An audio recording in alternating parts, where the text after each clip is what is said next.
As early as January 2005, high-ranking officials were discussing the best way to sell the idea of North American integration to the public and policymakers while getting around national constitutions. The prospect of creating a monetary unit to replace national currencies was a hot topic as well. Some details of the schemes were exposed in a secret 2005 U.S. Embassy cable from Ottawa signed by then Ambassador Paul Selassie. The document was released by WikiLeaks on April 28. But so far, it has barely attracted any attention in the United States, Canada, or Mexico beyond a few mentions in some liberty-minded internet forums. Numerous topics are discussed in the leaked document: borders, currency, labor, regulation, and more. How to push the integration agenda features particularly prominently. Under the subject line placing a new North American initiative in its economic policy context, American diplomatic personnel in Canada said they believed an incremental path toward North American integration would probably gain the most support from policymakers. Apparently Canadian economists agreed. The cable also touts the supposed benefits of merging the three countries and even mentions what elements to stress in future efforts to promote further integration. It lists what it claims is a summary of the consensus among Canadian economists about the issues, too. Merging the United States, Canada, and Mexico. Integration is a little-used term employed mainly by policy wonks. But while it may sound relatively harmless, it generally describes a very serious phenomenon when used in a geopolitical context, the gradual merging of separate countries under a regional authority. Similar processes are already well underway in Europe, Africa, and South America. And according to critics, the results, essentially abolishing national sovereignty in favor of supranational, unaccountable governance, have been an unmitigated disaster. But the US government doesn't think so. In North America, integration has been proceeding rapidly for years. The New American magazine was among the first to report on the efforts to erect what critics have called a North American Union, encompassing Canada, the United States, and Mexico. But more recently, the topic has received more attention.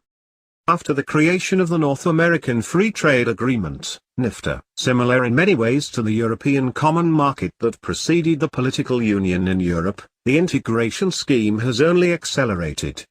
And the bipartisan efforts have been going on for years. Under President George W. Bush, integration occurred through the little-known Security and Prosperity Partnership of North America. And with the Obama administration, the process, now virtually out in the open, is only accelerating. Back in 2005, the cable released recently by WikiLeaks explained how it would be done. And looking back, the document was right on the mark. Moving forward. The best way forward, according to the cable, is via gradual steps. An incremental and pragmatic package of tasks for a new North American initiative, NAI, will likely gain the most support among Canadian policymakers, the cable states in its summary. Our research leads us to conclude that such a package should tackle both security and prosperity goals, the document claims, using the two keywords that have been emphasized at every step along the way. This fits the recommendations of Canadian economists who have assessed the options for continental integration. Toward the end, the cable offers more advice on how to advance the integration agenda by tailoring the narrative. When advocating the North American initiative to integrate the three countries, it would be better to highlight specific gains to individual firms, industries or travelers, and especially consumers, the cable states, noting that it's harder to estimate the benefits on a national or continental scale. Unsubstantiated claims. In a section headlined North American Integration, What We Know, the cable offers nothing but praise for the merging of the continent's once sovereign nations that had already been achieved. Past integration, not just NAFTA but also many bilateral and unilateral steps, has increased trade, economic growth, and productivity, it claims, despite the fact that countless economists disagree. Of course, true free trade advocates also correctly point out that the thousands of pages of regulations making up the agreements should hardly be considered examples of genuine free trade. So-called security, the other big integration selling point, is featured prominently in the document as well.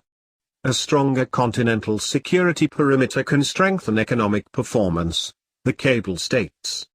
It could also facilitate future steps toward trilateral economic integration, such as a common external tariff or a customs union. And law enforcement cooperation is good too, the embassy and the U.S. ambassador claim matter-of-factly. Cooperative measures on the security side, a critical focus of current bilateral efforts, can deliver substantial, early, and widespread economic benefits, the cable alleges, offering no evidence to substantiate the assertions. Security and law enforcement within North America have evolved rapidly since 9/11, it continues. Collaboration to improve these processes could yield efficiency improvements which would automatically be spread widely across the economy, leading to general gains in trade, productivity, and incomes. The alleged consensus. According to the document, many economists agree with the scheme. The cable says they support the principle of more ambitious integration goals such as a customs union, a single market, and even a continental currency to replace the dollar. On top of that, they supposedly believe such a union should involve all three major North American countries, the United States, Mexico, and Canada. The cable cautions, however, that most of the economists believe the gradual approach is most appropriate, for now, at least. And all of them apparently agree that such an approach helps pave the way to these goals if and when North Americans choose to pursue them. The embassy cable also included a summary of what it calls the professional consensus among Canadian economists on various issues related to integration. At this time, an incremental approach to integration is probably better than a big deal approach, the document states under the process subheading, supposedly referring to the economists' opinions. However, governments should focus on choosing their objectives, and not on choosing a process. Next in the cable is the question of border versus perimeter, as the formerly secret document puts it. Even with zero tariffs, our land borders have strong commercial effects, the embassy said. However, some of the effects, such as law enforcement and data gathering, are described as positive. Canada and the United States already share a security perimeter to some degree, it is just a question of how strong we want to make it, the 2005 document notes. Apparently Canadians' main reason for seeking a perimeter approach to security and borders, as opposed to a border between the two nations, is to avoid the risk that discretionary U.S. decisions to stop terror or disease might impede commerce. And evidently, the nation's rulers did decide to make the perimeter stronger.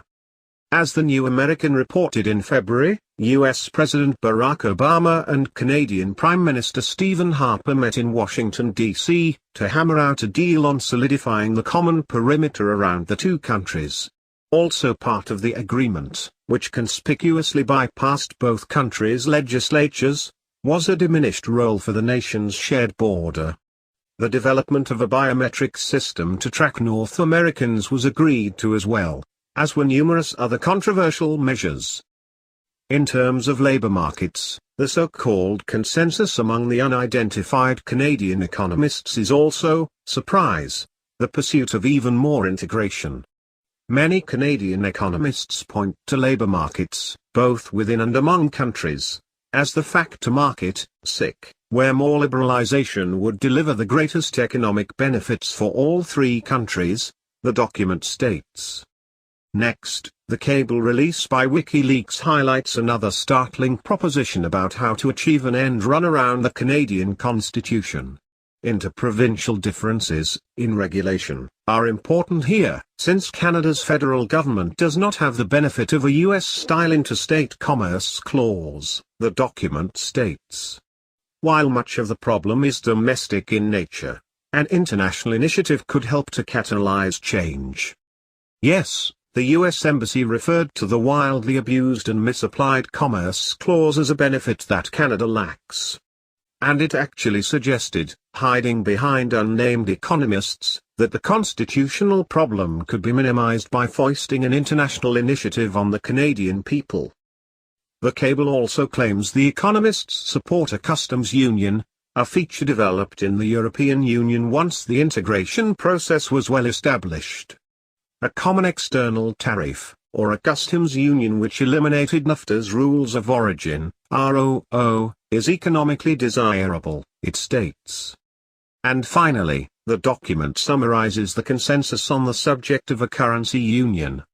It said the supposed economists were split on the issues of returning to fixed exchange rates or even abolishing Canada's fiat dollar and replacing it with American Federal Reserve fiat currency.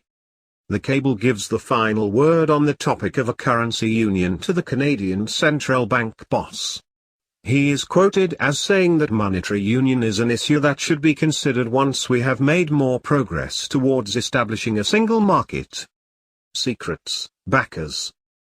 The scheme to merge North America into a political unit with its own legislature and currency is largely the brainchild of the World Government Promoting Council on Foreign Relations. But though documents leaked earlier this year revealed that governments were trying to keep the process under wraps, integration is now proceeding out in the open for the most part. Where the campaign will eventually end remains to be seen. But if North American Union advocates get their way, the U.S. Constitution and its Mexican and Canadian counterparts could soon be rendered irrelevant. After that, plugging the regional units into a global system would be a relatively simple matter, critics and supporters